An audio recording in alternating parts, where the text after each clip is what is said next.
বারিহাটে কিন্তু এই রোড ক্রসটা কিন্তু অনেকটাই মৃত্যুর পাত বলা যায়। কারণ হচ্ছে যে দেখেন মানুষ কিভাবে যে এই বিশ্ব রোড ক্রস করতেছে এপার থেকে এপারে। এখানে বাস দিয়ে দেওয়া হয়েছে, কিন্তু এরপরও এখানে কিন্তু কিছুদিন আগে একটা ঘটনা ঘটে, মৃত্যুর ঘটনা। এখানে একজন মা মারা যায়, তার শিশুটা হয়তো বেঁচে যায়, গাড়ি পুরো পিষে দেয় এই রোড ক্রসের জন্য। এখানে কিন্তু ওভারব্রিজ আছে, কিন্তু আপনারা দেখেন এ হচ্ছে ওভারব্রিজ।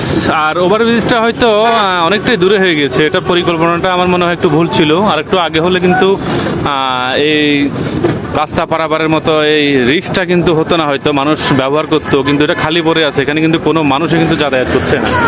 সবাই কিন্তু দেখেন কিভাবে পার হচ্ছে এখানে এই ফাঁক দিয়ে ঢুকে ঢুকে। আসলে এটা আসলে একটা মৃত্যুর ফাঁদ বলা যায়। আমরা কখন সচেতন হব আমরা নিজেরাও জানি না, বাঙালি বলে কথা। তবু আসলে ট্রাফিক আইন মেনে চলা উচিত। আর আমাদের এই